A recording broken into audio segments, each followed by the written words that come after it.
Bom, gente, meu nome é Maurício Potinato, eu sou o atual presidente da ALEASP, Associação Leste dos Profissionais de Engenharia e Agronomia da cidade de São Paulo. Continuando o nosso ciclo de palestras de hoje, vamos apresentar a palestra com o tema Sistemas para Drenagem com Tubulações Corrugadas, né, que vai ser apresentada pela nossa colega de profissão, engenheira Letícia Longo. A palestra deve levar em torno de 60 minutos. E no final teremos mais alguns minutos para que as suas perguntas finais sejam respondidas diretamente pelo palestrante. Então, nesse momento, no final da palestra, também será permitido a todos abrir o vídeo e o áudio para facilitar a interação. As perguntas que forem feitas durante a palestra também vão ser respondidas. Eu peço que vocês coloquem essas perguntas no chat, né? E aí elas serão respondidas diretamente nos períodos que forem mais convenientes, tá? E eu convido o nosso engenheiro Fausto Batista, que também está no vídeo, né? Ele vai fazer a condução dessa palestra, que vai ser apresentada pela Letícia, e ele mesmo vai fazer as perguntas nos momentos mais convenientes. Tá bom, gente? E uma outra coisa, no final da palestra, você não pode esquecer que tem os vídeos institucionais do CREA, que aí serão cerca de 10 minutos. Eu peço que todos fiquem até o final, para que assistam as notícias e as informações do nosso sistema. Letícia, o que você tem aí para falar a respeito da palestra? Como que vai ser conduzido isso tudo? Como que vai ser? Alô? Fugiu sua voz, Letícia, e apareceu a imagem do Duvernay, nosso colega aqui. Agora sim, voltou. Oi, pessoal, todos me Quem ouvem? apareceu agora foi o Duvernay, ele é nosso associado também, ele é engenheiro calculista, especialista em solos, em geologia. Ele que apareceu aí de gaiato, tá? Mas pode continuar. Então, tá bom. Eu tenho a minha apresentação aqui, tenho alguns pequenos vídeos, e como eu falei no início, eu peço que vocês também me interrompam na hora que eu estiver explicando e apresentando, para que crie-se um diálogo e uma troca de conhecimento aqui, tá? Se vocês não quiserem deixar para perguntar no final, vocês podem ir me interrompendo durante a apresentação. Tá certo. Lembro que a apresentação deve levar em torno de 60 minutos, é isso? Mais ou menos 60, 70 minutos, é isso mesmo? Mais ou menos, é isso mesmo. Tá legal, gente. Então, aí, depois a gente janta, tá bom? Todo mundo vai jantar depois, fica feliz e com muito mais conhecimento sobre o assunto. Então, eu vou deixar agora a Letícia prosseguir. O Fausto vai fazer a condução dos trabalhos e eu já vou me despedindo, que eu tenho um outro compromisso e não vou poder ficar acompanhando isso daí. Letícia, depois eu peço que você faça essa gravação, que a gente vai postar isso diretamente no site da associação, para que quem não puder assistir, como eu, infelizmente não vou poder, mas vai ter essa oportunidade agora, depois que for colocado lá. Perfeito, compartilhamos sim. Obrigada, viu, Maurício, pela oportunidade. Um bom trabalho para todos, uma boa palestra. Tudo de bom para vocês. Igualmente. Tchau. Maravilha. Então, pessoal, antes de mais nada, eu gostaria de agradecer o convite, né, feito pelo engenheiro Fausto, da KF2, e do Cardoso, nosso representante Tigre ADS na Grande São Paulo, que nos convidaram para estar aqui compartilhando com vocês hoje essa apresentação técnica comercial, tá bom? Eu sou a engenheira Letícia, sou engenheira de aplicação da Tigre ADS. Eu vou compartilhar com vocês um treinamento que a gente chama de treinamento de produto e aplicação.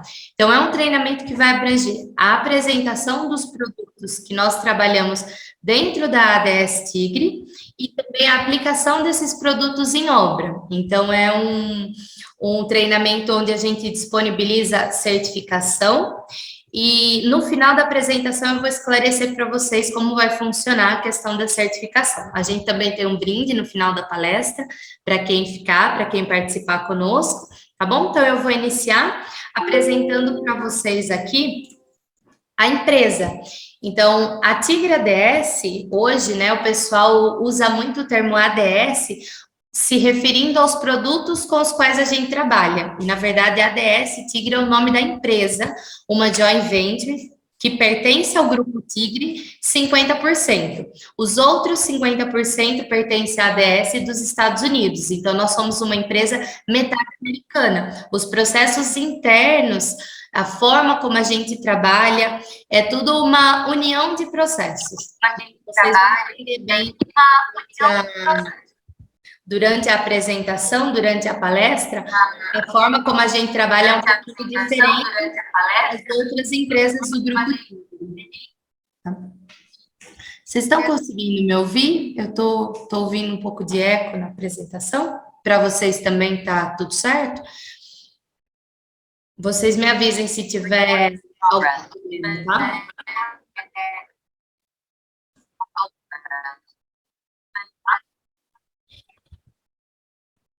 Então, continuando aqui, hoje a Tigre ADS tem 2 fábricas no Brasil. A gente tem uma fábrica em Rio Claro, e fica aqui meu convite a vocês, se vocês quiserem visitar.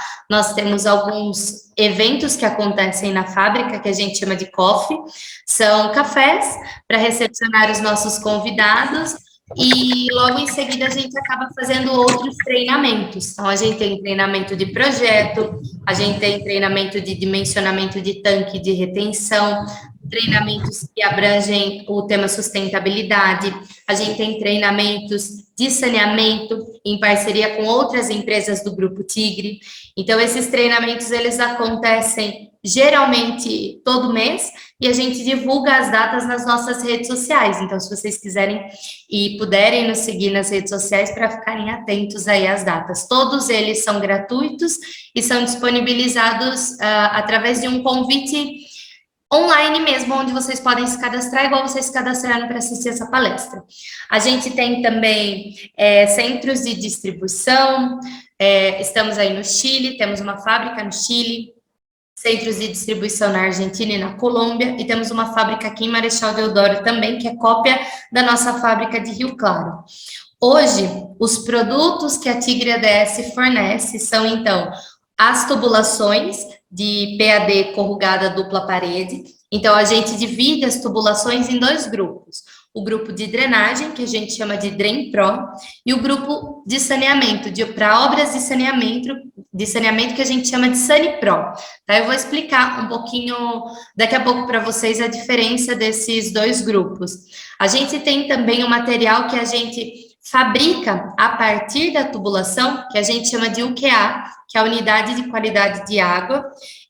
Nós vamos falar mais dela a seguir, mas basicamente é um produto que faz a separação de resíduos da água de chuva, né, e faz com que a água saia aí desse sistema 80% mais limpa. A gente tem também sistemas de retenção e detenção, que são feitos através dos nossos tubos e também das câmeras StormTech. Hoje, no Brasil, a gente é o único produtor dessas câmeras. O nosso treinamento de hoje não vai abranger as câmeras StormTech, mas eu vou dar um spoiler para vocês do treinamento desse produto, porque é um treinamento que tem agradado muitas pessoas hoje no Brasil, pela facilidade de instalação e pelo preço, principalmente. Então, iniciando aqui a nossa apresentação técnica, o Drain Pro, que é a nossa categoria de tubos para drenagem, parte a partir do diâmetro de 100. 100 milímetros é o nosso primeiro tubo e ele vai até 1.500. Então, a gente tem aí uma linha com muitos diâmetros, inclusive diâmetros intermediários, para fazer substituição de redes em concreto, principalmente, tá? As barras, os tubos, são barras que vêm 6 metros e as aplicações são as mais diversas. Perdão. A gente faz aplicação para drenagem pluvial, retenção e detenção, como eu falei para vocês, rodovia, aeroporto, ferrovia, porto, mineração. A gente já usou esse tubo para fazer ventilação de sistema hospitalar, canalização. A gente já aplicou esse tubo, a gente chama de aplicação aérea, eu vou mostrar para vocês, para fazer canais. Então, a gente tem uma aplicação desse tubo em vários setores aí, tá? A gente segue as normas americanas, a gente segue as normas brasileiras, e todas essas informações vocês encontram nos nossos catálogos e nas nossas fichas técnicas. Eu vou disponibilizar todos eles para vocês no final da apresentação, vocês vão receber por e-mail, mas vocês podem baixar também, estão disponíveis no nosso site. A gente tem também os nossos tubos para saneamento. Esses tubos, eles partem do diâmetro de 400, porque os diâmetros menores, aí já seriam as aplicações onde atenderiam os diâmetros inferiores a 400 milímetros, já seria mais a parte da Tigre PVC. Então, os nossos tubos para esgoto, eles partem do diâmetro de 400, e aí vai até 1.500. São exclusivos para aplicação de esgotamento sanitário. Eu vou falar um pouquinho mais das características desse tubo, porque a gente usa muito ele para transporte de material químico também. Ele é um tubo que a gente fala dentro da fábrica que é um tubo que aguenta muito desaforo. Eu vou mostrar para vocês já as características técnicas dele. Então, começando aí, entrando na parte de aplicação, a principal característica desse tubo, que torna ele uma vantagem nas obras hoje, é a questão do peso, né? Todo mundo já sabe que materiais mais leves trazem muitos benefícios nas construções, nas obras no geral. Para vocês terem uma ideia do peso do material, eu fiz uma comparação com os tubos de concreto, para ficar mais fácil de explicar. Então, uma manilha de 600 milímetros, de 1 metro, pesa 450 quilos. A nossa barra de 1.200 com 6 metros pesa 300 quilos. Então, são tubos que, até um certo diâmetro, eles podem ser carregados de forma manual. Toda a aplicação, desde o descarregamento desse tubo dos caminhões até a aplicação na obra, pode ser feita de forma manual. Então, isso garante mais facilidade, a facilidade da aplicação garante, no final, uma obra mais barata e mais segura também. A gente vai falar um pouquinho de como esses tubos garantem essa economia nos custos mais para frente. A questão do recebimento e armazenamento, na Tigre ADS, a gente tem diversos treinamentos e eles partem a partir dos treinamentos de aplicação, né? A nossa equipe de engenharia, a equipe da qual faço parte, quando é feito dentro da Tigre ADS a venda do material, é agendado junto com o cliente o treinamento de aplicação.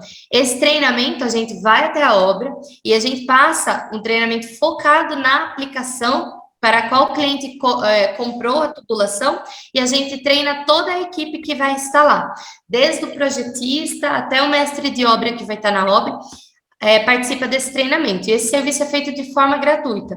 Basicamente, na obra, a gente começa a explicar que a atenção exigida por esse material começa desde o recebimento dele em obra.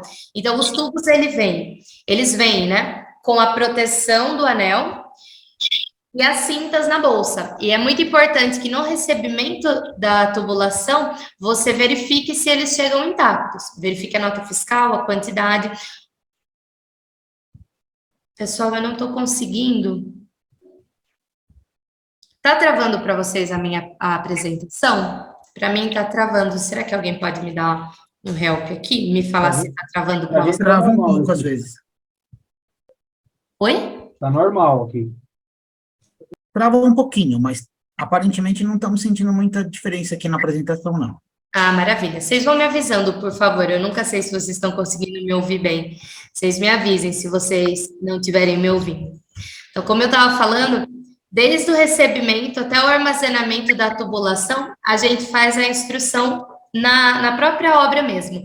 Então, basicamente, recebeu a tubulação, ela deve ser armazenada em um ambiente estável, seco, sem nada embaixo que possa danificar a tubulação, e se for empilhar, seguir as normas de segurança da própria obra e que as bolsas estejam intercaladas com as pontas para que os tubos não sejam amassados durante esse período que ficarem lá armazenados.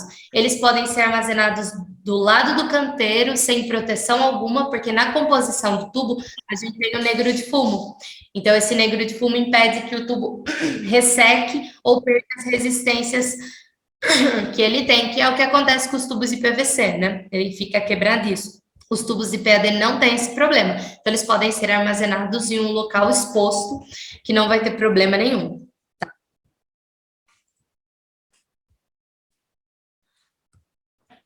Então, aqui, checar, como eu falei para vocês, no recebimento, as quantidades que estão nas notas fiscais, revisar se todos os tubos estão com as embalagens, se a tubulação está intacta, para aprovar esse recebimento.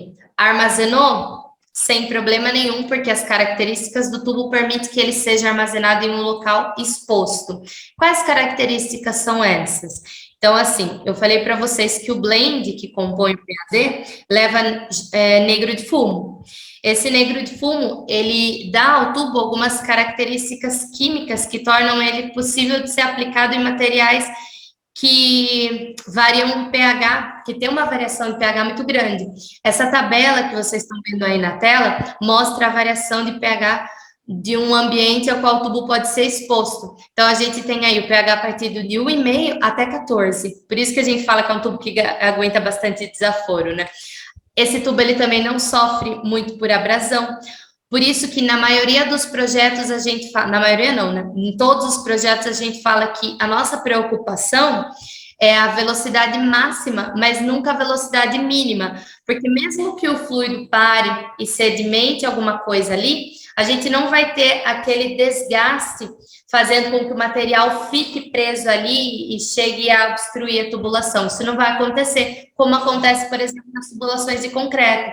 Por isso que em nenhuma norma técnica vocês vão encontrar velocidade mínima como sendo um limitante para a aplicação desse material.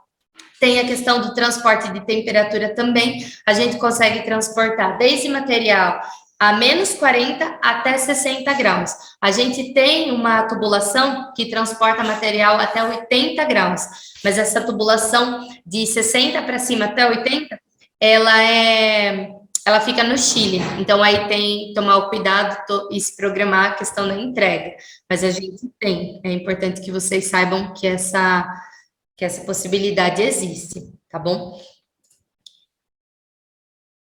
O armazenamento da tubulação, então, como eu falei para vocês, segue basicamente 5 princípios, 5 dicas. Então, armazenar próximo ao local de aplicação, cuidar para que não haja nada que danifique o tubo no local de armazenagem. Se for empilhar, intercala ponta e bolsa. Eu não sei se vocês estão conseguindo ver aqui. O pessoal empilhou as bolsas da tubulação um pouquinho para fora da ponta. Isso evita que ela ovale e que fique mais fácil de aplicar. Não que isso seja um problema, tá? Letícia, a gente armazenou a bolsa, amassou um pouquinho. Como que eu faço? Você vira ela do outro lado, que ela vai ser instalada tranquilamente, sem problema nenhum. Dificulta um pouquinho, por isso que a gente aconselha armazenar dessa forma, mas não tem problema, tá? Não tem risco nenhum, não precisa trocar a tubulação. Não arrastar, não derrubar, nem bater essas extremidades. A bolsa é a parte mais frágil do tubo. Se você bater, rachar e acontecer qualquer coisa com ela, aí sim a gente vai precisar substituir, porque não pode ser aplicado, tá bom? A questão do manejo em obra também é bem tranquilo com essa tubulação por questão do peso, né? Então, a gente tem o tubo leve, que pode ser manuseado de forma manual, como vocês estão vendo aqui nas fotos, ou com o uso de cinta. O que a gente não indica é o uso de material metálico, porque pode danificar a corruga do tubo. Mas cinta de nylon é o ideal, sempre com 2 pontos de apoio, justamente para evitar que as extremidades sejam danificadas, né? Então, é muito tranquilo.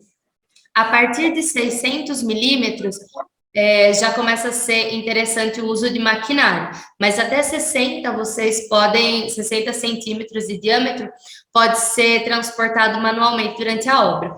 E isso é engraçado porque é uma recomendação da ADS Tigre isso, mas na obra geralmente não acontece. A gente vê tubulações maiores sendo transportadas de forma manual. Um exemplo é uma obra que a gente está acompanhando em São Paulo, na comunidade do Jabaquara. O pessoal está transportando tubo de 1.500 na mão. Em 6 pessoas, eles pegam a tubulação de 1,5 metro para fazer a aplicação desse tubo na comunidade, porque lá não entra nenhum maquinário. Então, até mesmo o nosso maior tubo já foi instalado de forma manual e está sendo instalado nesse exato instante nessa obra aí. Depois eu mostro algumas fotos, se vocês tiverem curiosidade, como está sendo feito.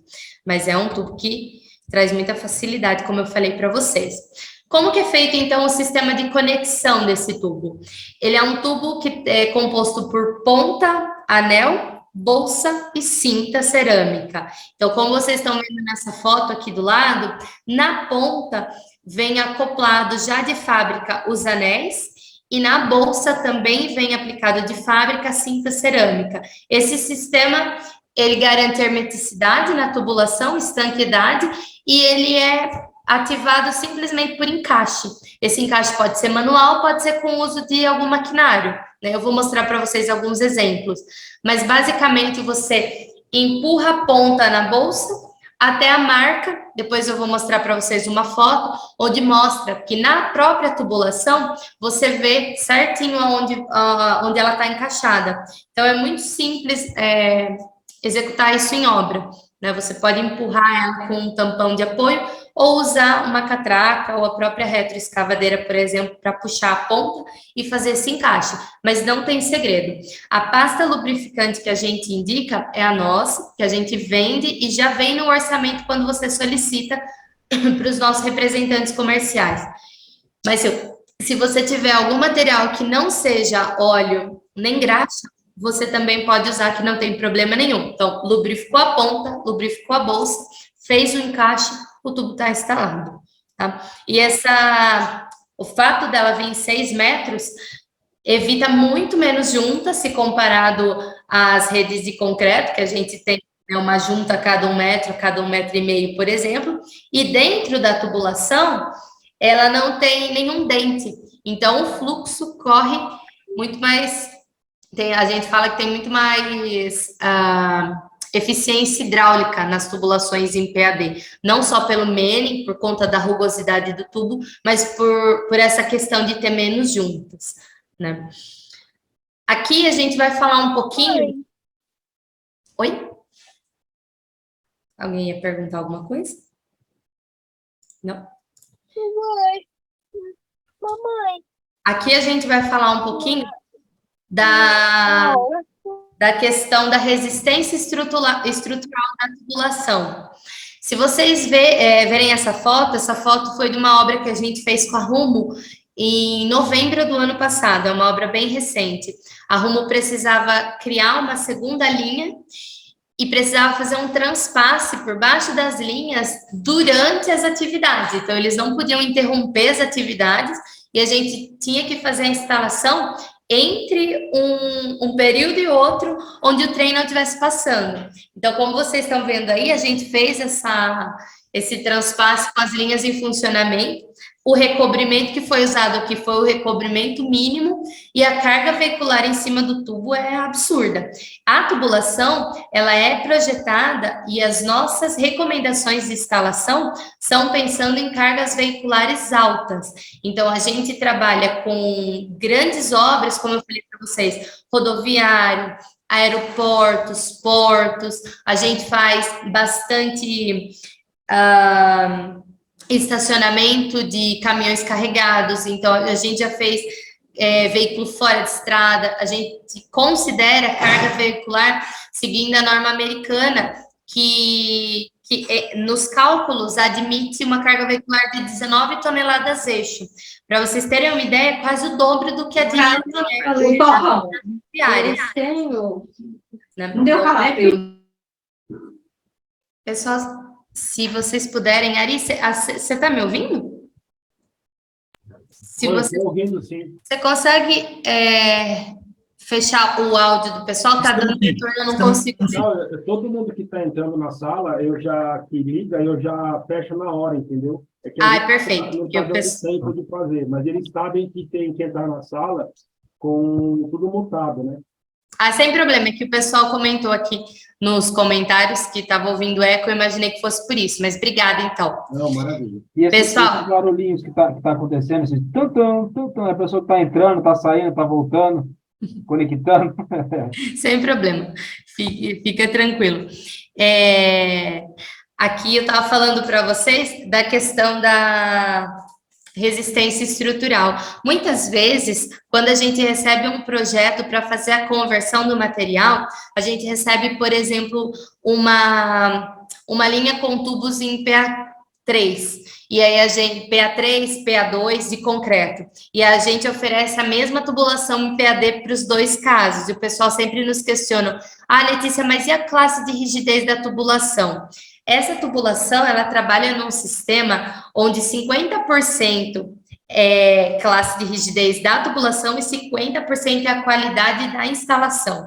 Então, a instalação, a própria vala vai receber essa carga veicular que a gente considerou como 19 toneladas eixo, distribuir em volta da tubulação. Então, às vezes, o material de preenchimento é mais interessante que seja melhor do que a própria classe de rigidez da tubulação. Então, se vocês receberem, por exemplo, um orçamento dos nossos representantes, indicando a mesma tubulação, com a mesma classe de rigidez, para aplicações onde em concreto você usaria um tubo mais armado, um concreto mais armado e outro menos, sendo substituído pela mesma tubulação em PAD, é por conta disso, porque além da gente considerar uma carga veicular muito mais alta do que solicitada nas normas brasileiras, o que interessa para nós, além da classe de rigidez do tubo, é a qualidade do preenchimento. Já vou falar sobre isso com vocês daqui a pouco. Para você, a título de conhecimento, então, a gente pede para essa tubulação um recobrimento mínimo de 30 centímetros para as tubulações até 1.200. Então, de 100 a 1.200, qualquer tubulação, 30 centímetros de recobrimento.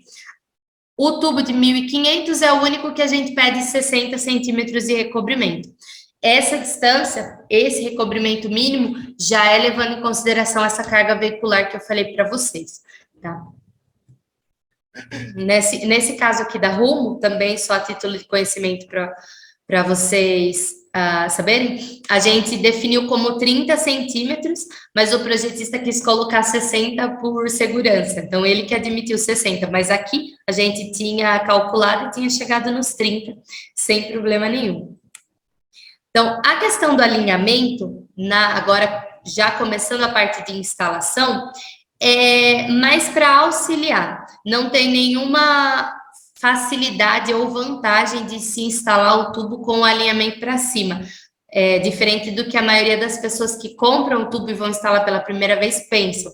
Já cheguei a receber e-mails, perguntas de pessoas que perguntavam se esse alinhamento precisava ser assim, dessa forma como vocês estão vendo na foto, e não, é mais para auxiliar mesmo, para você conseguir visualizar, mas não tem essa necessidade, é só uma ferramenta para auxiliar, né? Não é uma obrigação. Se for para dificultar, nem precisa levar isso em consideração. É aquele caso que eu falei para vocês, de às vezes a bolsa amassar um pouquinho por conta do armazenamento, você ter que virar ela. Pode fazer tranquilamente, não tem problema nenhum, tá? Agora, falando com os projetistas, o pessoal que trabalha com desenvolvimento dos projetos de rede, de infraestrutura, todos os projetos que podem ser aplicados à tubulação, o que deve se levar em consideração na hora de projetar com o PAD? 2 limitantes, então, a velocidade máxima, que se vocês procurarem nas literaturas, vocês vão chegar a 8,5 metros por segundo, mas comercialmente a gente trabalha com 7, principalmente porque nos órgãos públicos o pessoal trabalha com 5, com 6 metros por segundo por conta do concreto, né, que acostumou-se usar, mas até 7, 8 metros por segundo, tranquilo. A questão da superfície molhada também, tá? Trabalhar com uma lâmina aí de até 80% da tubulação cheia, não mais do que isso. Esse tubo, ele não é feito para trabalhar sob pressão, ele aceita uma pressão esporádica de menos 30, mais 50 kPa, mas é o máximo, tá? Não é um tubo feito para trabalhar pressurizado, é por condução gravitacional, então a gente trabalha muito a questão da velocidade da superfície molhada justamente para evitar essa pressão interna na tubulação, tá bom?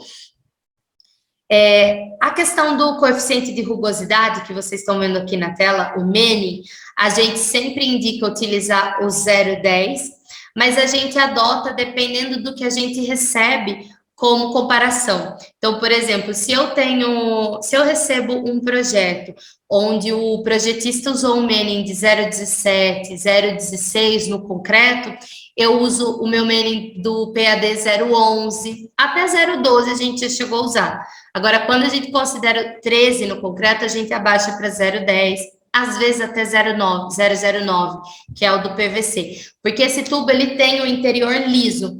Apesar de vocês verem, não sei se nessa foto vai dar para ver, mas a maioria das fotos que tira do tubo PAD, que são tiradas das tubulações em PAD, a impressão que dá é que dentro dele, ele também é corrugado, mas na verdade não é. Ele é liso dentro. Então, a gente pode adotar esse coeficiente de rugosidade bem baixo, tranquilamente, que é válido, é aplicável, tá? Então, se eu recebo o projeto em concreto, eu altero o mailing, fico de olho nessas questões limitantes de velocidade, superfície molhada e faço a substituição. O que geralmente acontece é que quando eu recebo um projeto em concreto, eu acabo oferecendo um projeto em PAD com bitolas menores, e aí a gente recebe bastante questionamento. Ah, Letícia, mas eu te mandei um projeto de X metros de tubulação em 800 e você me devolveu com um orçamento de tubulação em 750 em PAD, em 600 às vezes, dependendo da vazão, é por conta disso. Mudando esses parâmetros nos cálculos hidráulicos, a gente consegue atender até uma vazão maior com um diâmetro menor. Então, essa substituição acontece, às vezes, até automaticamente. Os nossos representantes, por exemplo, o Cardoso está aí, não me deixa mentir, quando eles recebem um orçamento do pessoal pedindo um loteamento que tem toda a bacia de drenagem com tubulação em 800, automaticamente eles já devolvem o orçamento orçando o PAD 750. Então, os diâmetros intermediários a gente fabrica justamente para substituir tubo de 800 para 750 em PAD, tubo de 400 em concreto, 375 em PAD, 1000, 1050 ou 900. Então, a gente tem os diâmetros intermediários para diminuir os custos, atendendo a mesma, se não uma vazão até maior, com diâmetros menores. Então, se vocês um dia se depararem com essa situação, é por conta disso.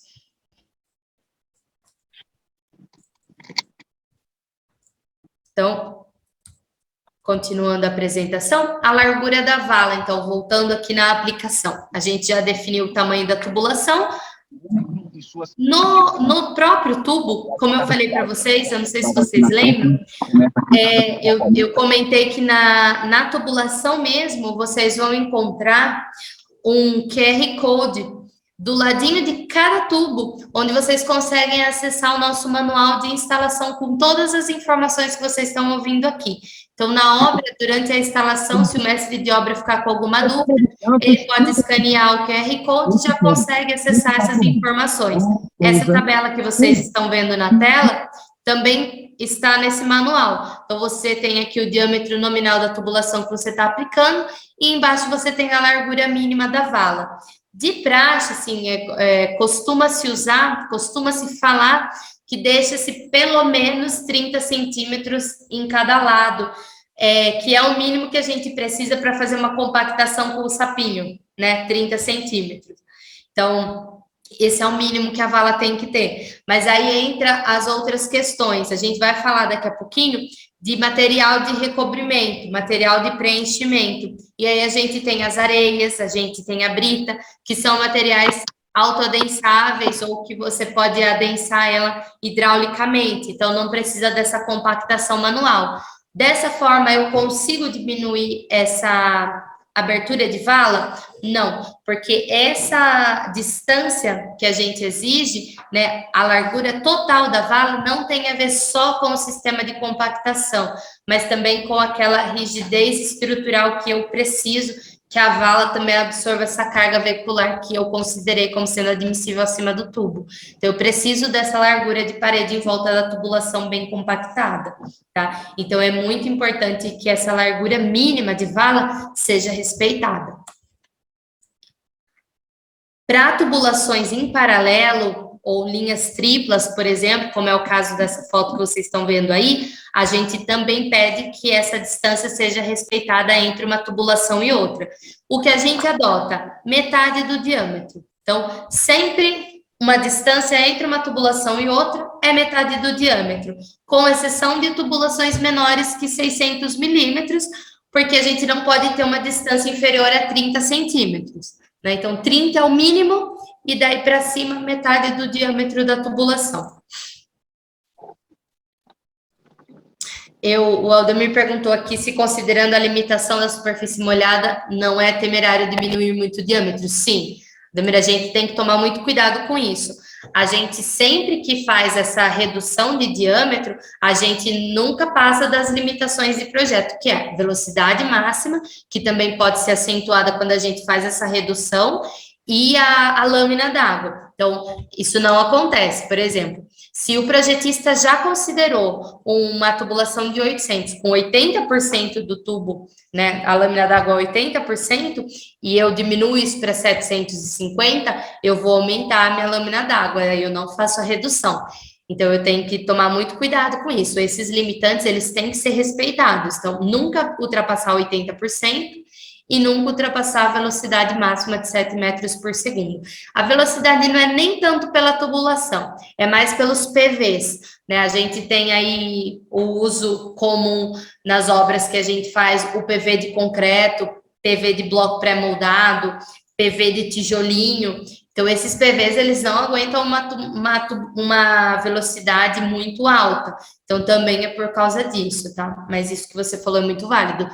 A altura da lâmina tem que ser respeitada sempre. Nunca pode ultrapassar 80%.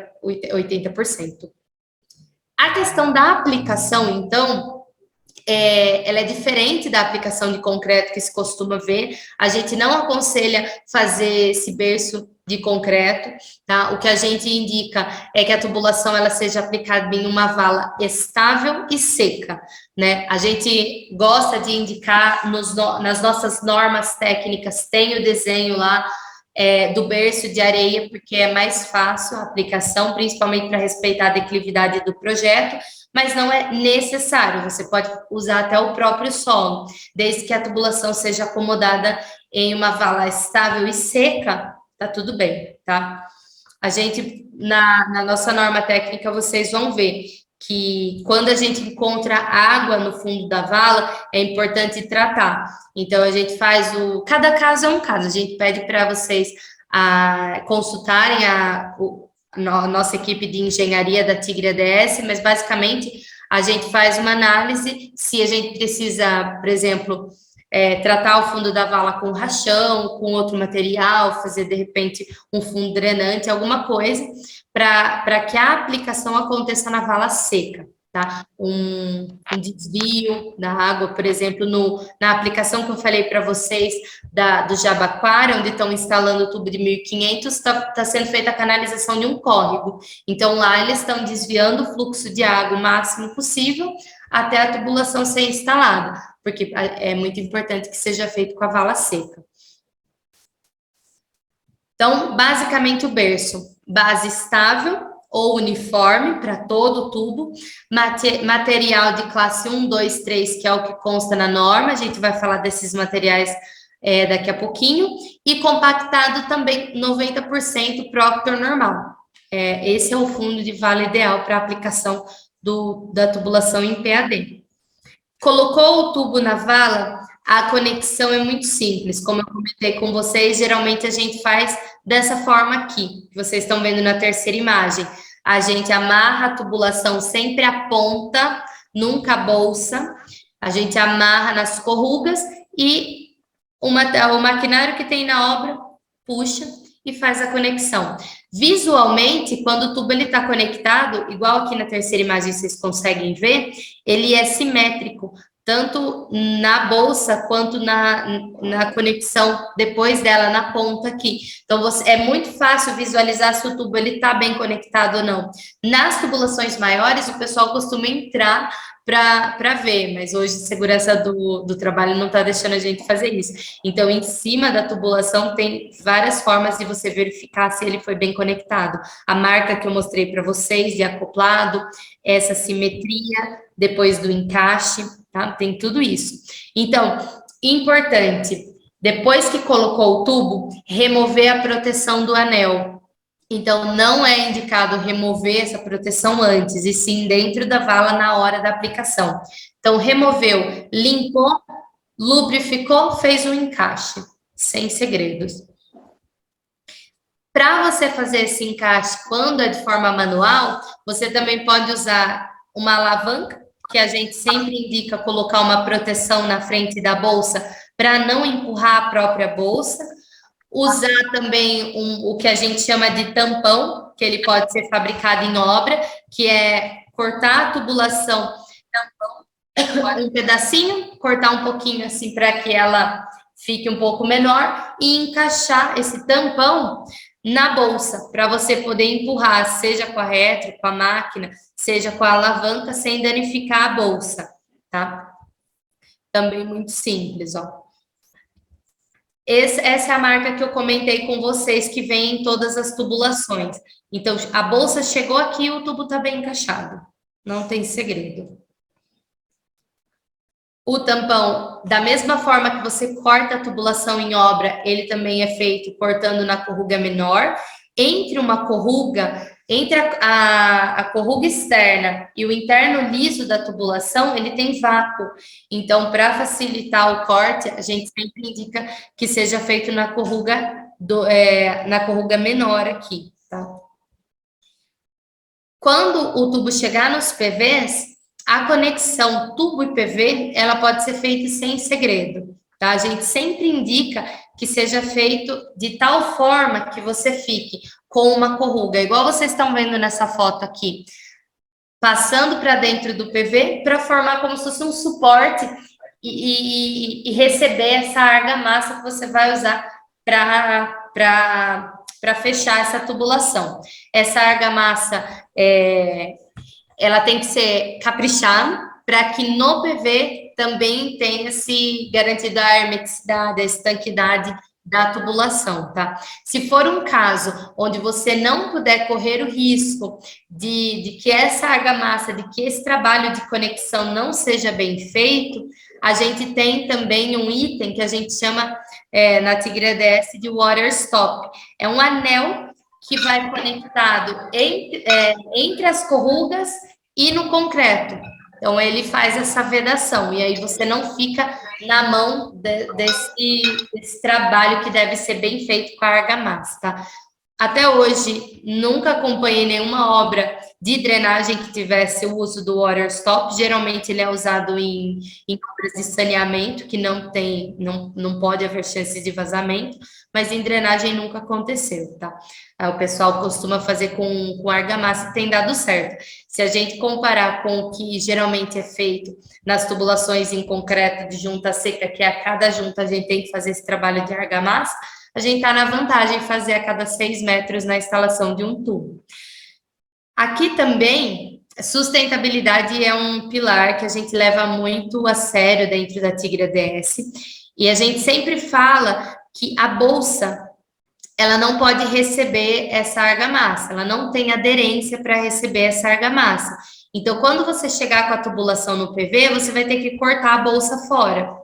E a ponta a gente também indica, porque é mais fácil de se trabalhar com a corruga. Então, você cortando a ponta e a bolsa, você teria esse desperdício de praticamente uma parte da tubulação. Então, o que a gente recomenda? Chegou com a tubulação aqui no PV, tirar um pedacinho do tubo para que a corruga seja apoiada no PV e esse pedacinho também seja apoiado no PV do outro lado, para que o tubo continue sendo emendado, encaixado a partir dali. E aí você não tem desperdício na sua rede. só no final que acaba sempre sobrando, mas durante a instalação dos trechos não acontece esse desperdício de você ter que tirar a ponta e bolsa e descartar, né? Se caso acontecer, a gente tem também um processo dentro da fábrica de engenharia reversa, onde a gente pega esse material e reprocessa. Se você também não quiser descartar, você pode entrar em contato, que a gente explica para você onde estão os centros de coleta e o pessoal que faz essa coleta em obra para nós. Se vocês tiverem alguma dúvida, por favor, vão me interrompendo ou mandando no chat, tá bom, pessoal? Aqui, então, o sistema tubo-solo é o que eu falei para vocês, de 50% ser a classe de rigidez da tubulação e 50% a qualidade da vala de aplicação. Então, o ideal é que esse tubo não faça esse movimento que ele está preparado para fazer. Então, eu me explico. Dentro da fábrica, a gente tem um laboratório onde a gente faz o teste de deflexão e esse tubo ele precisa aguentar ser achatado até 50% da seção sem danificar.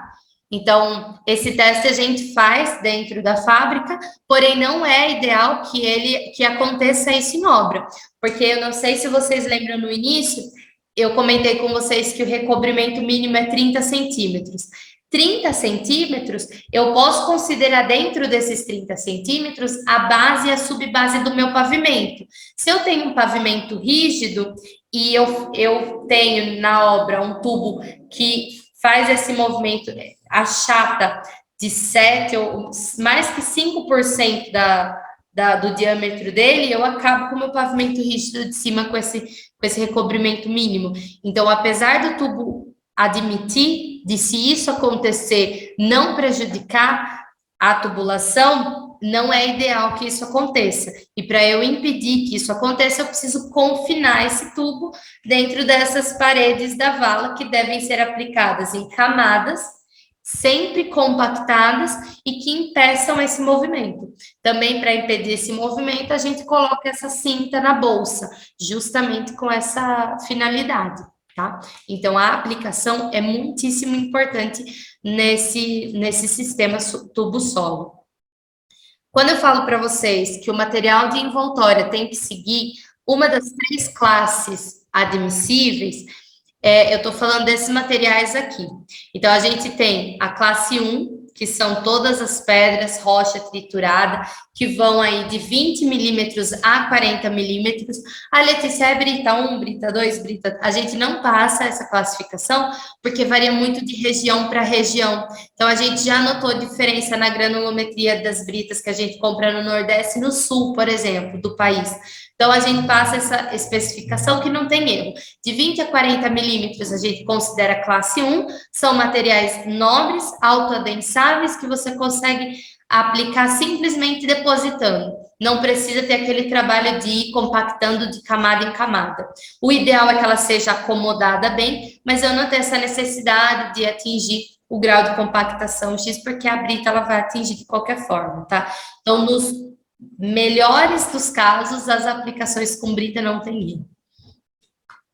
Aí a gente tem um material que também é considerado um material nobre, que são os materiais limpos, grãos grossos, cascalho, areias, né, que vão até 40 milímetros, tá? Classificação 2. Esse material, as areias, quando a gente vai aplicar em obra, a gente sempre aconselha que seja feito o adensamento hidráulico, também em camadas. Então, a gente vai depositando camadas de 20 e 30 centímetros, aplica a água, faz a vibração para que o adensamento hidráulico aconteça. E também a gente consegue atingir aí o grau de compactação 90% para o octor normal, que é o que é pedido pelo fabricante, pela ADS Tigre. E depois eu tenho os materiais de classificação 3, que são materiais de grãos grossos também, mas aí a gente já entra em um material que eu consigo achar na maioria das vezes na obra. Então, o próprio material de escavação que eu abro a vala, eu posso devolver compactando e fazendo o preenchimento da tubulação, sempre quando atingir o grau de compactação 90% para o octor normal, tá? Quando vai utilizar o próprio solo para fazer esse preenchimento, a gente sempre pede é uma boa prática se fazer o teste de compactação desse solo para saber se ele atinge essa compactação, para a gente garantir que a carga veicular do projeto ao qual o tubo vai ser submetido não vai ter problema nenhum com achatamento ou danificação na tubulação, né? Danificar a tubulação. Então, isso é muito importante fazer quando eu vou trabalhar com material classe 3. Os outros materiais que a norma cita, classe 4, classe 5, são materiais que têm aí presença de matéria orgânica, não são materiais recomendados, tá bom? Então, a gente só indica a aplicação dos tubos PAD com essas três classes de material de preenchimento. A compactação também não tem segredo, atingiu 90% do proctor normal, pode ficar despreocupado que o tubo vai aguentar a carga veicular que a gente falou que ele vai aguentar, e as formas são as três que eu falei para vocês, em camadas compactadas de 20 a 30 centímetros se eu usar material de classe 3, com adensamento hidráulico se eu usar as areias, ou então só depositando se eu usar as britas. Tá? Também não tem segredo nenhum. E uma boa aplicação faz uma diferença assim, absurda na qualidade dessa tubulação. Eu vou mostrar para vocês nesse vídeo rapidinho aqui, que vocês vão poder entender o que eu estou falando.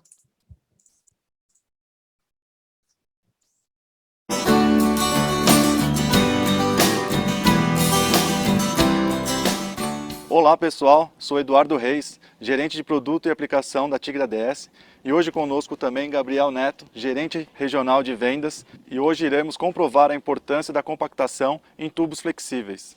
E esclarecimentos técnicos a respeito da performance da tubulação flexível quando submetidas a cargas. Para este ensaio, selecionamos essa tubulação flexível e separamos essa caixa para simular uma vala de instalação. E utilizaremos um material bastante comum em todas as regiões do Brasil como material de reaterro da tubulação flexível. Nessa primeira etapa, iremos simular uma instalação inadequada. Então, como todos podem ver, o fundo não foi regularizado. Iremos colocar a instalação e instalar algumas camadas sem a devida compactação.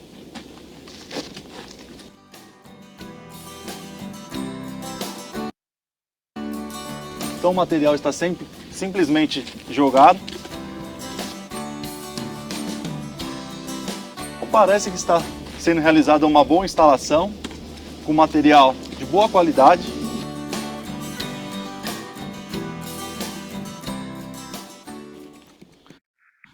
Então o tubo está instalado, parece bom, parece que está tudo ok, o que é muito comum, somente a última camada está sendo compactada.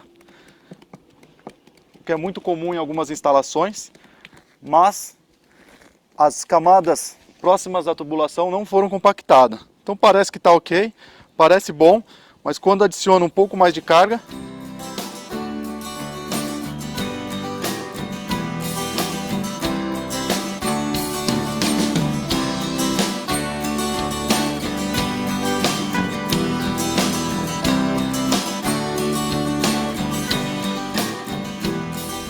Então nós podemos observar que a tubulação ela ficou totalmente ovalizada com o esforço da carga. E isso é muito comum em clientes e instalações que negligenciam a compactação, querendo ter um ganho maior de velocidade. Por isso se deve levar em consideração todas as recomendações do fabricante para evitar custos e retrabalhos adicionais. reutilizaremos o mesmo material para realizar a instalação da maneira correta.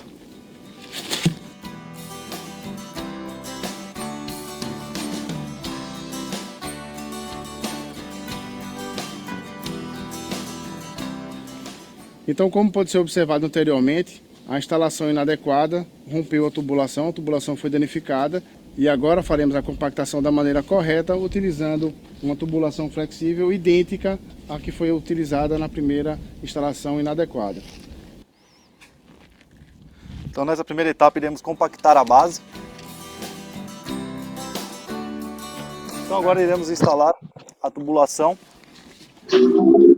porém com camadas de compactação.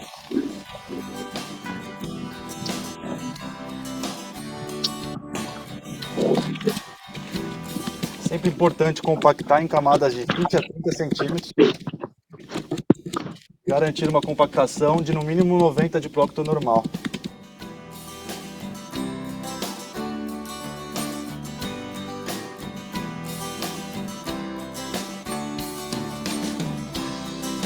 Então fizemos a instalação com camadas compactadas e vamos testar agora a resistência da tubulação.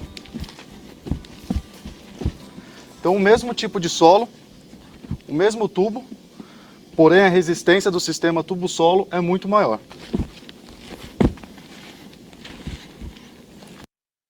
Colocando mais pressão sobre o sistema, mas mesmo assim o tubo está intacto.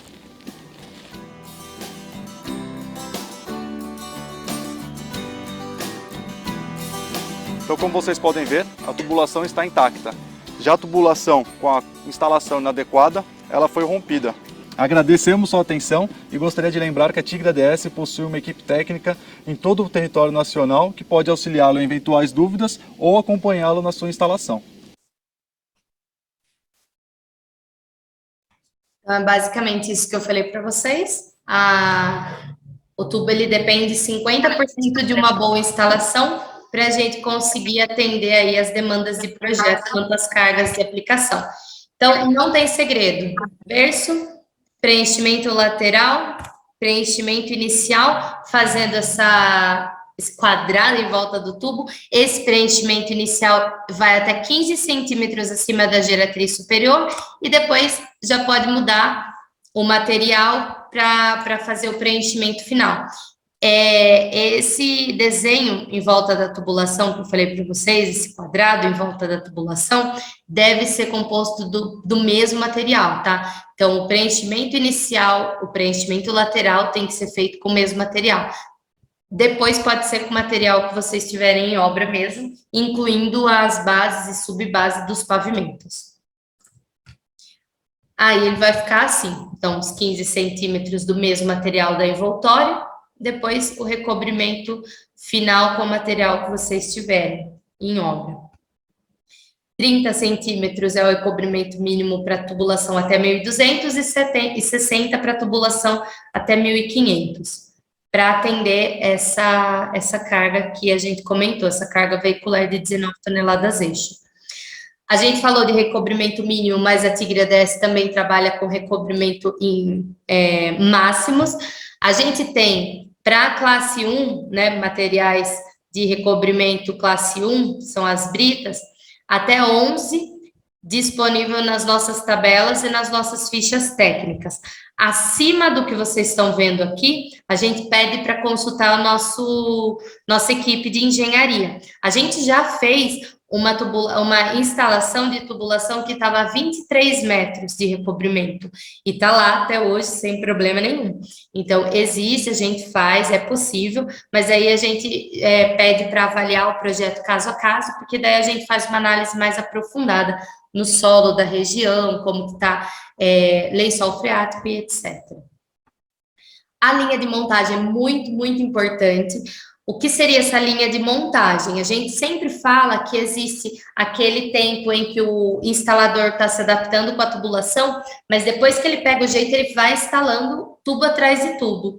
E a gente não indica que seja feita uma instalação de uma linha muito grande e que ela fique exposta e aberta, porque se chover, se tiver qualquer outro problema na vala, você acaba perdendo tudo que você instalou até então, e já aconteceu, tá? Essa tubulação, ela é passível de um empuxo muito alto. Então, você está instalando, por exemplo, com areia, chove, essa areia entra por baixo da tubulação, levanta o tubo, e ele levanta o que tiver em cima, tá? E você tem que reaplicar tudo de novo, porque a vala tem que estar seca, tem que estar estável, essa compactação, ela tem que ser feita e finalizada. Então, se você abrir uma grande quantidade e não fechou e choveu, por exemplo, você perdeu a sua instalação. Então, o ideal é que um tubo ele seja aplicado e seja coberto, e assim vai seguindo. A gente tem aí uma média para o tubo de 1.500, para vocês terem uma ideia, uma média de 6 tubos instalados por dia. Então, a gente está falando aí de 30 metros de tubulação instaladas e finalizadas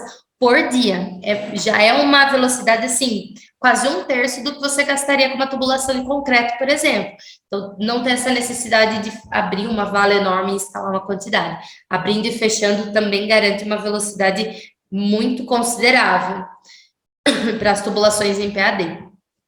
A gente tem conexões que a gente fabrica na planta, tá? A gente indica sempre usar essa curvatura que o tubo admite de 1,5 graus, mas se não for possível e precisar fazer um desvio, por exemplo, a gente tem tesa, a gente tem curvas, a gente fabrica na fábrica para o projeto, então personalizadas. A gente mesmo desenha as peças conforme a demanda que os nossos clientes mandarem para a gente. Então, a gente tem, é importante que vocês saibam que a gente tem. A unidade de qualidade de água, então, ela é formada a partir disso, a partir da tubulação. Como que ela funciona? Ela é um sistema de duas câmeras, uma separação de sedimento leve, outra separação de sedimento pesado.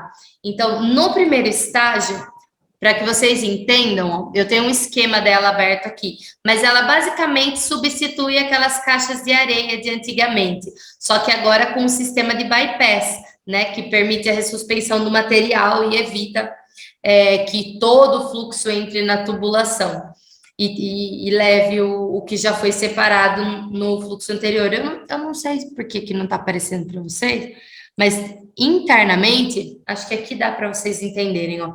Nesse PV de acesso, nesse ponto de acesso aqui, acessa a primeira parte, o primeiro estágio. Então, o fluxo entra por aqui, geralmente a gente fala o first flush, que são os primeiros 15 minutos da água de chuva. Entra por aqui, sedimenta e para tudo que for material pesado, porque tem uma placa aqui nesse primeiro estágio onde a água vai passar por cima. No segundo estágio é o contrário, tem a mesma placa, só que agora a água passa por baixo, ficando aqui nesse segundo estágio tudo que for mais leve, óleo, por exemplo. E aí, no terceiro estágio, a água já sai 80% limpa. Hoje a gente tem um projeto com as universidades, onde a gente está fazendo vários estudos de mestrado, doutorado, especializações, para fazer a medição da qualidade dessa água que sai, porque a gente tem tido muita demanda de prefeitura colocando esse sistema, por exemplo, em loteamento, em saída e entrada, né, de redes, para poder devolver a água aí para os rios mais limpa. Então, a gente teve essa demanda e a gente está fazendo esses estudos. Logo, vocês vão ver a publicação deles nas redes sociais e nas revistas. A gente então, a fábrica mais completa do Brasil, a gente é a única fábrica do Brasil que atende todas as normas, né, todos os ensaios normativos. Esses ensaios, eles são públicos, vocês podem solicitar na fábrica. A gente é a única fábrica que faz o ensaio na tubulação de 1.500. Então, para vocês terem uma ideia, a gente coloca essa tubulação, encaixa ela, e aí a gente faz um desalinhamento para saber o quanto uma má aplicação compromete a estanquidade do fluxo que passa por ali. Então, a gente tem esse ensaio, a gente é a única fábrica que faz, e ele é público também. A gente, nos eventos que a gente faz na fábrica, nos treinamentos, nas palestras que a gente dá nos COFs, a gente leva o pessoal para ver esses ensaios. Fica aqui o meu convite para vocês. E, basicamente, como funciona o trabalho, então, da engenharia de aplicação, né? A gente tem... Deixa eu responder a pergunta do Fernando, acumula um determinado nível de contaminação. Fernando, a UQA, ela não é um filtro, não é um filtro. A gente não filtra a água e ela sai limpa. Como que eu explico para vocês? Ela não é um filtro, ela é um separador de partícula. Então, ela retira tudo que está suspenso na água. Então, o material mais pesado, por exemplo, a areia, fica no primeiro estágio, o material mais leve, como o óleo, fica no segundo estágio. Mas o que sairia, por exemplo, num filtro, continua na água. Até por isso a gente está fazendo os testes para saber a qualidade dessa água que sai. Mas a UQA, ela não é um filtro, ela é um separador de partícula apenas, tá bom? Então, voltando aqui, como que funciona o trabalho da engenharia de aplicação? A gente faz a conversão, então a gente recebe um projeto que foi dimensionado, por exemplo, em concreto, que é o que a gente mais recebe, a gente expõe numa planilha igual essa que vocês estão vendo aí na tela, todas as linhas do projeto e todos os dimensionamentos do projetista. Com base no que o projetista considerou, a gente faz os nossos cálculos e as nossas conversões e também expõe trecho a trecho, para que vocês consigam ver exatamente o que a gente modificou ou sugeriu a mudança, tá? Para vocês entenderem como é feito esse orçamento. A gente não recebe simplesmente o projeto e manda a tubulação PAD. A gente faz os cálculos, a gente faz, às vezes, o projeto para o cliente, tá? Isso de forma gratuita. E aí a gente direciona para o nosso setor comercial, para os nossos representantes, e eles fazem os orçamentos que vão junto com esses projetos. A gente faz treinamento de órgãos públicos, então, às vezes, o projetista é contratado, ele faz o projeto, só que o pessoal que especifica não sabe qual norma citar, se citar ou não, se precisa ou não colocar a necessidade de ter pigmentação com negro de fumo quando eu vou exigir PAD, se eu preciso citar a classe de rigidez da tubulação, se é importante e por que é importante apresentar o DNDI nas especificações. Todas essas informações a gente fala nos treinamentos e nas visitas aos órgãos públicos. Então, às vezes, você quer colocar o PAD na sua obra ou indicar ele para o seu cliente, mas o pessoal fala, mas a prefeitura da cidade não aceita. Você passa para a gente a cidade que você quer fazer, a gente faz esse trabalho de homologação nos órgãos públicos. Isso a gente já faz, a gente tem a lista de cidades homologadas e cidades que já aprovam o PAD, e a gente está sempre atualizando ela com novas cidades, mas se existe alguma cidade que não está no nosso radar e você precisa que seja homologada por conta de um projeto, a gente faz esse serviço, esse apoio na aprovação do projeto para você nos órgãos públicos. Os nossos tubos e os nossos preços estão em todas as tabelas, então a gente tem no DR de São Paulo, a gente tem CDHU, CIURB, DINIT, tem outras aí também, é que essas são as que a gente mais trabalha, então em questão de licitação não tem problema nenhum. A gente dá o suporte pós-obra, que é o treinamento de aplicação que eu falei para vocês, mas também são os relatórios de visita. Então, fechou a obra, vendi para o meu cliente um projeto em PAD, ou comprei de vocês o tubo em PAD para um projeto, vocês vão agendar o treinamento da equipe instaladora, e, além do treinamento da equipe instaladora, vocês também agendam as visitas, que a gente já agenda para vocês, a gente gosta de acompanhar a obra. Nessas visitas, a gente coloca as informações de quem estava lá, todos os itens que a gente verificou, a gente coloca todos os procedimentos que foram feitos, então, treinamentos, análise de projeto, análise de estudo de solo, por exemplo, análise de umidade do solo para chegar naquela compactação. A gente coloca as fotos, as nossas recomendações e qual é a nossa avaliação. Esse relatório, ele vai para o dono da obra, para o órgão público que solicitou, se solicitou, e para o projetista. Isso é um controle que você tem para saber se acontecer qualquer problema na tubulação, a gente já sabe qual foi o motivo desse problema ter acontecido e a gente já sabe como resolver, de forma rápida, fácil e minimizando o custo máximo possível, tá? E também dando um respaldo para a equipe que instalou, que se instalou corretamente, ela tem esse documento comprovando do fabricante que está tudo conforme recomendação do próprio.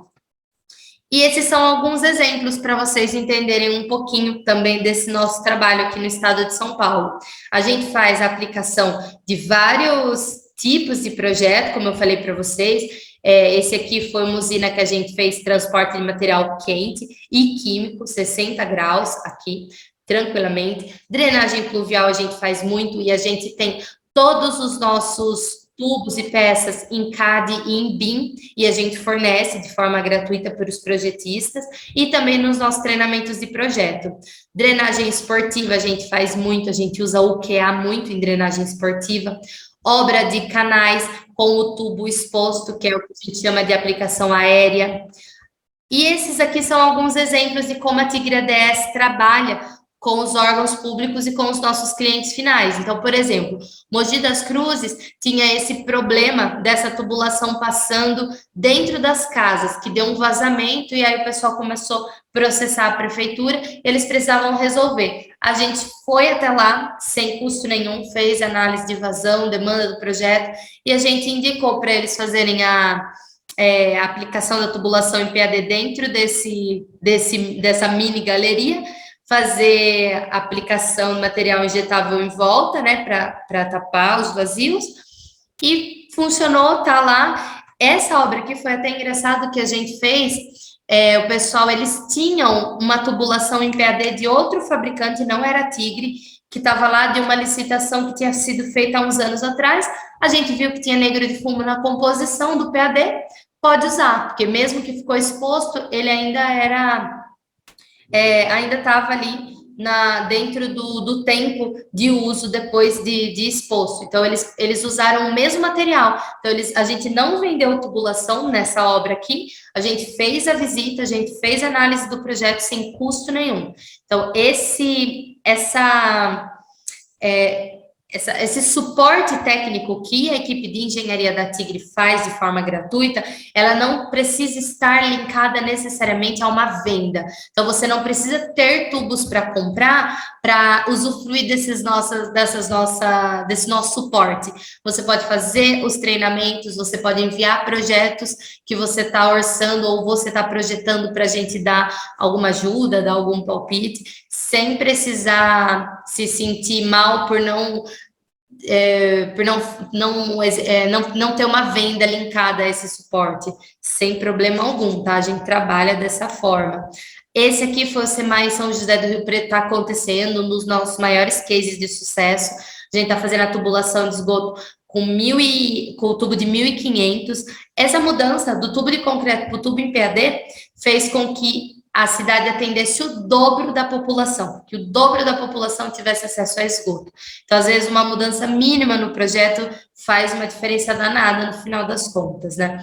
A gente teve esse caso aqui também, que a Nova Cap, lá em Brasília, já especifica, eles já usam PAD, eles usam muito as nossas UQAs, mas eles tinham dimensionado errado. Então, eles mandaram para a gente analisar o projeto, se estava dimensionado certo. A gente viu que tinha mais UQAs do que necessário, a gente redimensionou e mandou para eles, muito rapidinho, para eles fazerem lá, para dar continuidade no projeto.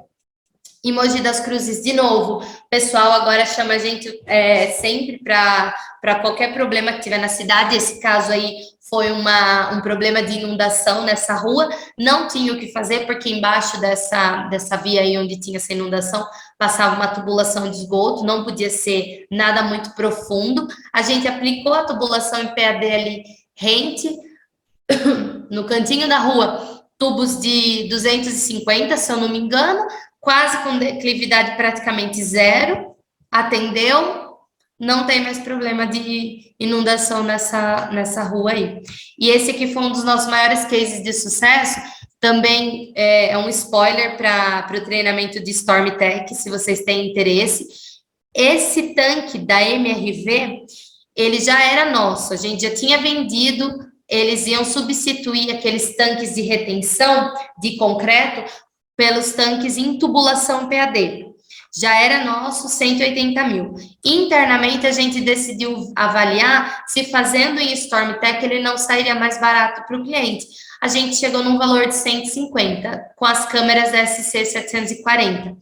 Aí a gente resolveu trocar as câmeras para ver o que a gente conseguia fazer. E no final, o projeto do cliente ficou em torno de 86 mil. Então, a gente reduziu de 180 para 86. O vendedor não ficou muito feliz, mas o cliente ficou. Tanto que hoje a gente faz todas as análises de todas as conversões dos tanques da MRV, passa pela Tigre ADS. A gente faz o projeto, diferente da tubulação.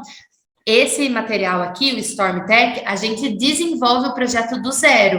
Então, a gente faz o projeto executivo, a gente faz os cálculos hidráulicos, a gente faz o detalhamento das peças e a gente passa o quantitativo de material até material que você não compra na Tigre ADS, como brita, geotêxtil, geomembrana.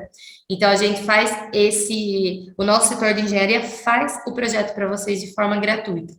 Então, esse tem sido um material muito querido, que tem entrado no mercado brasileiro, muito fácil. O pessoal tem gostado bastante.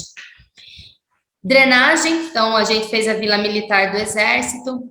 Então, o pessoal aqui aplicou da forma como eles aplicariam um tubo de concreto, porque não dava tempo de mudar o projeto e era licitação. Mas isso daqui foi um gasto totalmente desnecessário, porque, igual eu expliquei para vocês, não tem necessidade nenhuma de se fazer esse fundo de concreto. E é isso, pessoal. Alguma dúvida, alguma coisa que ficou, que vocês queiram perguntar a respeito das tubulações? Dos outros? Oi, Letícia, tudo bom? Tudo bem? Letícia, vamos falar de um case assim muito específico, né? Imagina assim, o assentamento dos tubos em PAD, numa região onde o nível do lençol freático ele sofre muitas variações, a ponto de subir um pouco acima da geratriz superior. Existe o fenômeno que nós já conhecemos de flutuação dos tubos, né? O que a ADS tem como uma medida, talvez, para evitar essa situação de fenômeno de flutuação dos tubos? Fausto, muito boa a sua pergunta. A gente tem aí, da mesma forma que o material é leve e facilita na obra, a gente tem esse problema com o empuxo, que é absurdo dessa tubulação, né? Tanto que a gente fala que quando vai aplicar com areia, até cuidar com o adensamento hidráulico, porque se passar um pouquinho mais, causa o mesmo empuxo, a areia entra embaixo do tubo e levanta ele. Então, em áreas onde a gente tem um lençol freático muito alto, que oscila muito, a gente já fez aplicação em mangues, por exemplo, a gente faz o estudo de contenção desse empuxo. A gente tem uma norma técnica, também disponível no nosso site para download, se vocês tiverem alguma dúvida e quiserem consultar, onde a gente calcula o empuxo de cada tubulação e as formas da gente compensar essa força de empuxo. Então, a gente tem aí as medidas de contenção que vão desde cintas, onde a gente faz... Esqueci o nome. Fugiu agora a palavra. Mas a gente faz cintas que elas envoltam a parte superior do tubo e você consegue fazer o estanqueamento dela na fundação da parte de baixo, não é isso? Isso. Tem um nome. A gente na nota técnica, lá tem as opções. Tem essa forma de você fazer, prender o tubo dessa forma, tem a questão do recobrimento, então a gente também faz um recobrimento mínimo para conter essa flutuação, qual é a altura desse recobrimento acima da geratriz superior, que você também consegue conter esse problema. A gente tem o tratamento do lençol freático antes de aplicação do tubo, então, de repente, fazer um rebaixo, se for o caso, com rachão, com brita, aplicar um geotêxtil aí, né? Tem várias formas de se fazer esse tratamento, mas a aplicação ainda é possível. E a gente faz análise de caso a caso, porque também a gente tem que levar em consideração o custo, né?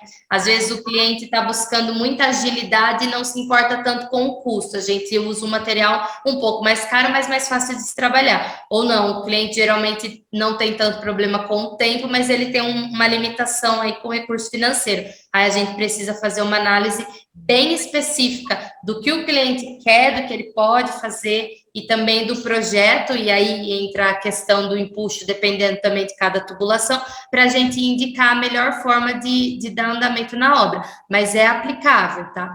Tranquilamente, sem problema nenhum. Perfeito, muito obrigado. Imagina, obrigada pela sua pergunta. Mais alguém, pessoal? Tem mais alguma pergunta que vocês queiram fazer? Eu estou à disposição de vocês. Deixa eu dar uma olhada aqui no chat.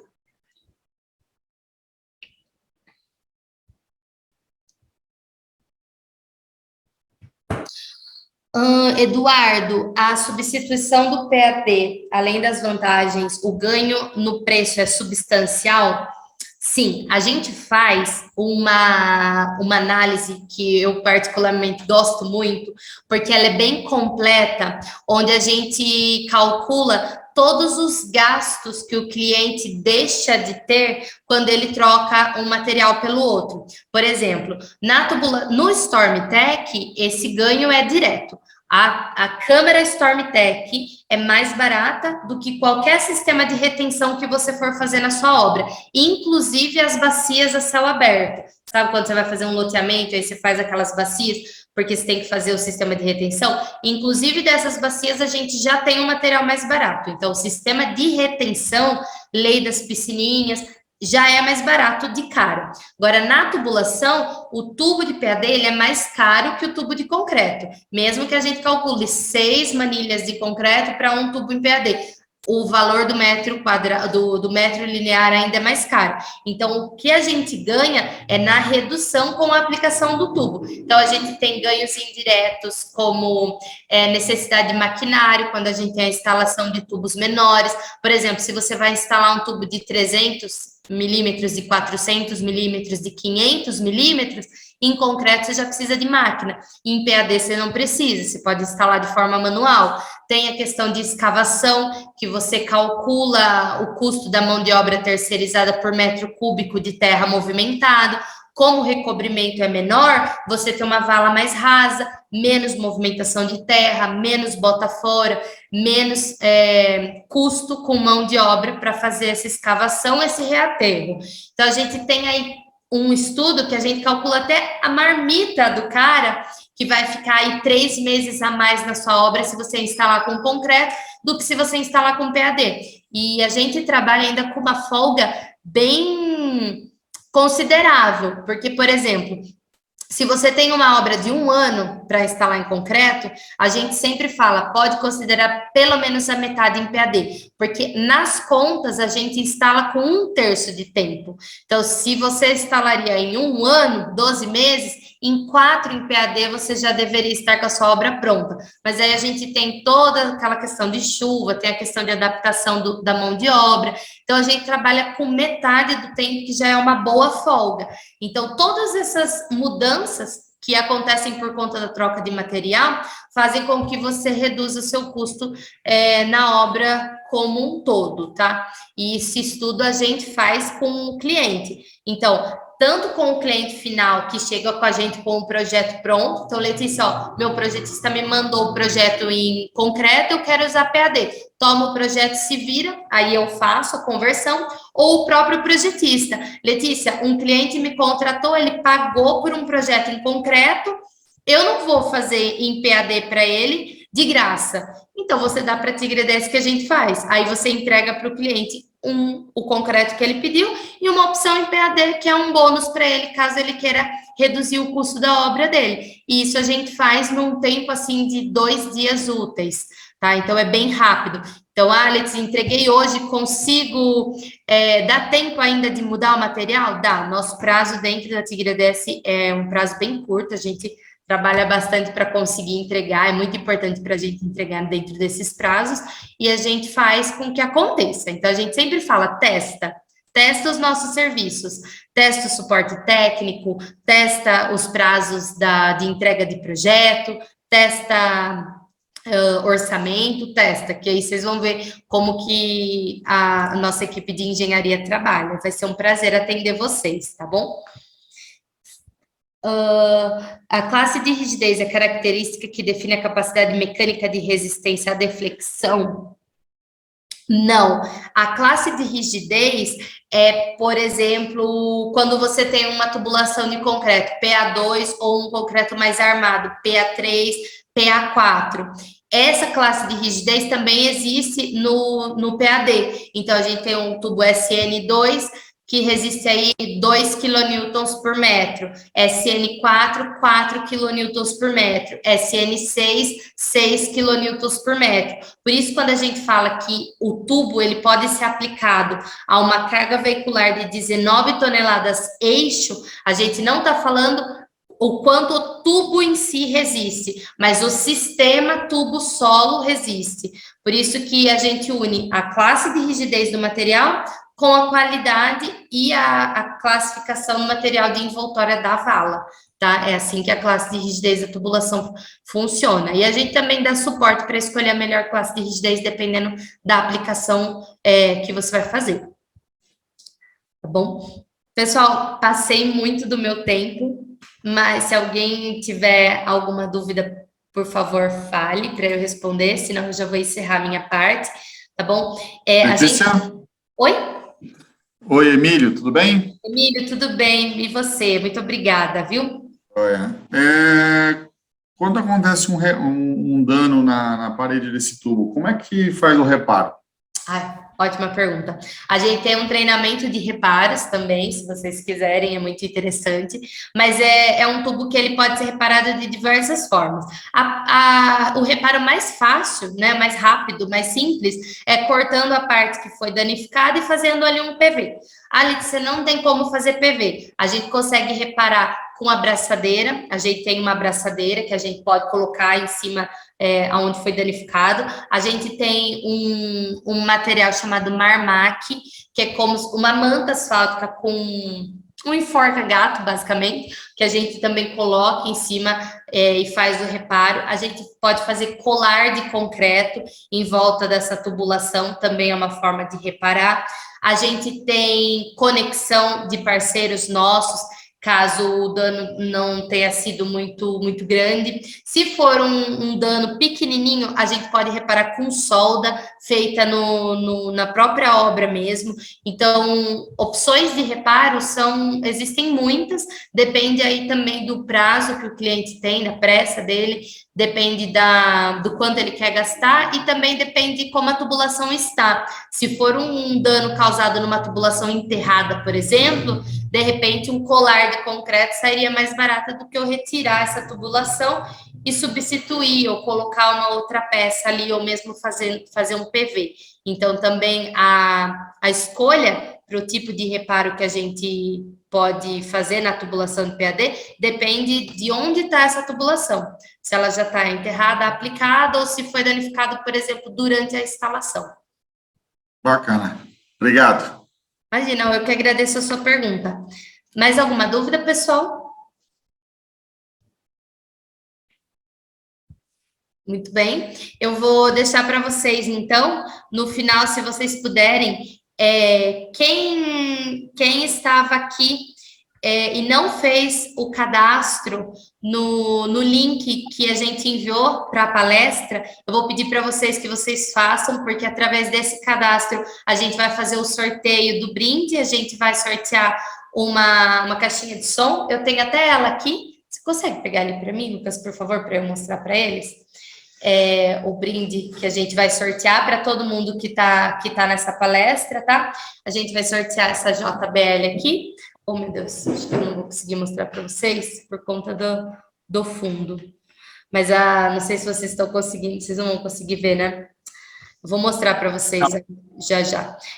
A gente vai sortear para todo mundo e para o sorteio, eu vou usar os dados que vocês fizeram o cadastro. Agora dá para ver? Sim. A gente vai sortear a JBL para vocês. E lembrando que eu só consigo entregar o prêmio para quem tiver autorizado a divulgação de imagem, tá? Porque a gente faz a divulgação da foto da premiação nas nossas redes sociais. Por isso é muito importante que vocês autorizem a divulgação, senão a gente não pode entregar o prêmio, que é uma forma também de transparência.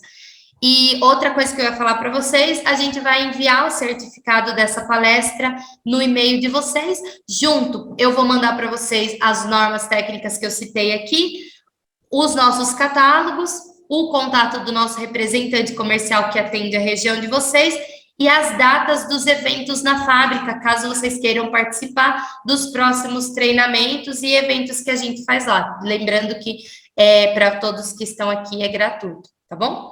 Muito obrigada pela oportunidade, eu vou ficar muito feliz se vocês me enviarem um e-mail depois com o feedback da palestra, e a gente está à disposição para o que vocês precisarem, podem contar comigo e com toda a equipe da ADS Tigre. Oi, Letícia, boa noite. Oi, Fausto, boa noite.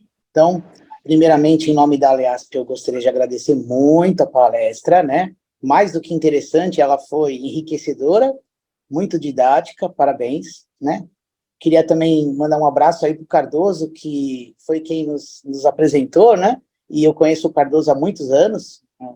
Aprendi muito com o Cardoso, acho que também a KF2 colaborou um pouquinho aí com a ADS Tigre, né? Ao longo desses anos, né? Gostei de ver o Eduardo pondo a mão na massa lá, né? Fazendo compactação de tubo, vou brincar com ele, né? Mas é isso. Muito obrigado, Letícia, novamente. E gostaria de contar com todos os participantes dessa palestra online que ficassem mais um pouquinho, porque um dos trabalhos que a Aliasp faz, além dessa difusão tecnológica, podemos dizer, né? Faz um vínculo junto com o CREA. Então, tem algum vídeo institucional na sequência que eu vou passar para o Ari e gostaria que vocês ficassem mais alguns minutos só, tá ok? O que faz o CREA São Paulo? O CREA São Paulo é o Conselho Regional de Engenharia e Agronomia do Estado de São Paulo, uma autarquia federal e o maior conselho profissional da América Latina, ao lado das instituições de ensino que capacitam e das entidades de classe que defendem os direitos trabalhistas e promovem ações de valorização. O papel do Conselho é registrar, habilitar e fiscalizar o exercício de profissionais da engenharia, agronomia e geociências no âmbito paulista. Com isso, o CREA São Paulo impede que leigos ou indivíduos não habilitados exerçam atividades exclusivas de profissionais da área tecnológica, garantindo a segurança de toda a sociedade. CREA São Paulo. Fiscalização. Boa para o profissional, essencial para a sociedade. O que é certidão de acervo técnico? Acervo técnico é o conjunto de atividades técnicas desenvolvidas ao longo da vida do profissional. O acervo pertence sempre e exclusivamente ao profissional que registrou a anotação de responsabilidade técnica, a ART.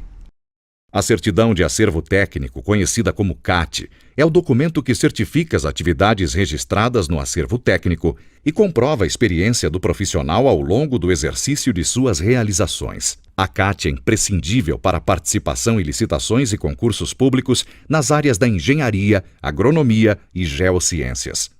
A solicitação da certidão de acervo técnico é feita online. Consulte no site do CREA São Paulo os documentos necessários.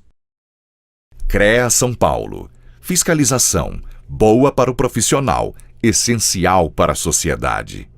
O que é o registro profissional? Engenheiros, agrônomos, geólogos, geógrafos, meteorologistas e tecnólogos em profissões da área tecnológica precisam estar registrados no CREA São Paulo para exercer suas atividades. O registro obrigatório por lei pode ser provisório para profissionais recém-formados e válido por 1 ano. Temporário para diplomados no exterior, que têm contrato por tempo determinado no Brasil, e definitivo para profissionais já diplomados. Para a emissão do registro é obrigatório que tanto a escola quanto o curso estejam cadastrados no CREA São Paulo. Sem a exigência do registro, qualquer um poderia executar obras e serviços que exigem autoconhecimento técnico, colocando a população em risco. CREA São Paulo. Fiscalização. Boa para o profissional, essencial para a sociedade. O que é a ART? A Anotação de Responsabilidade Técnica, ART, é um documento oficial emitido pelo CREA e indispensável para o exercício profissional da engenharia, agronomia e geociências. A ART certifica quem são os responsáveis pela execução de trabalhos das áreas tecnológicas. Para a segurança de todos, a ART garante que obras e projetos técnicos sejam conduzidos por profissionais habilitados. Além disso, a ART valoriza a atuação profissional, registra sua autoria, resguarda o contratante e o contratado e permite constituir o acervo técnico. Um histórico da atuação do profissional, que tem grande valor no mercado de trabalho. A ART é essencial para a segurança de todos, principalmente da sociedade. CREA São Paulo. Fiscalização. Boa para o profissional, essencial para a sociedade. Desde que o mundo é mundo, a gente adora inventar. E por dentro de cada invenção da humanidade, existe muito conhecimento e tecnologia. Dos edifícios icônicos ao avião passando lá no céu. Das previsões do tempo ao telhado que protege da chuva. Dos alicerces de qualquer construção ao impacto ambiental que ela causa no solo. Na cadeira que você está sentado, na seleção do grão de café que você bebe e no chip do seu celular. E é esse o trabalho do CREA São Paulo. Garantir que, por dentro de todo o projeto, exista um profissional capacitado e habilitado, seja das engenharias, agronomia ou geociências. Por isso, antes de contratar qualquer serviço, exija sempre a carteira profissional. CREA São Paulo. Por dentro de tudo que você imaginar. Acesse creasp.org.br e saiba mais.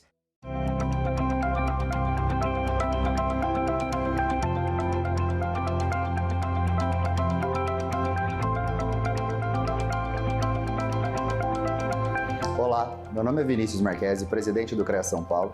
Estou aqui para apresentar o CREA Capacita, um programa, uma plataforma que tem como objetivo promover a capacitação profissional, por meio de cursos de pequena e média duração até pós-graduação e cursos mais complexos, por meio de parcerias com entidades de classe e instituições de ensino. Tudo isso dentro das demandas e das sugestões que vocês nos trouxerem. Então você, que é profissional, estudante e colaborador do CREA, espero que goste dessa entrega e conte com o CREA São Paulo.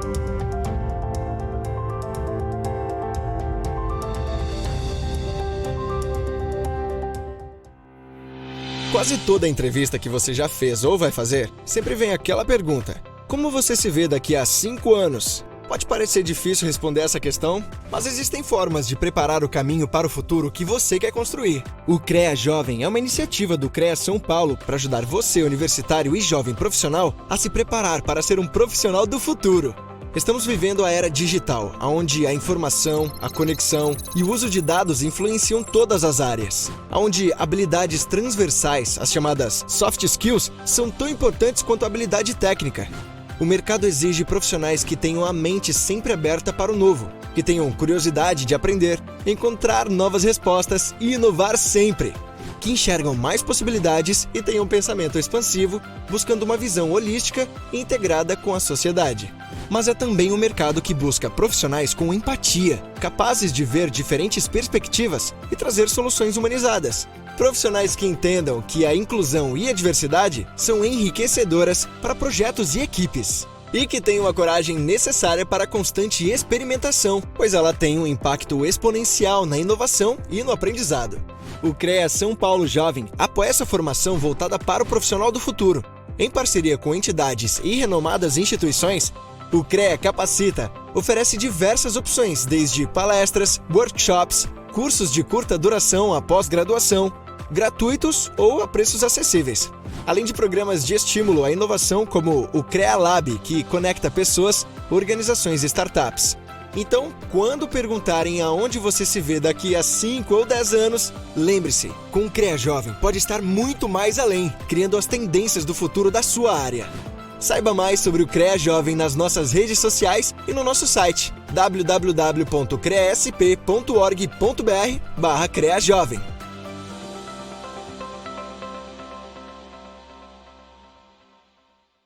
Mantenha uma relação rápida e segura com o CREA São Paulo. Não deixe de atualizar seu cadastro. É muito fácil. Ao acessar sua conta no app ou no sistema CREANet, você receberá uma mensagem para atualizar o seu cadastro. Clique em OK.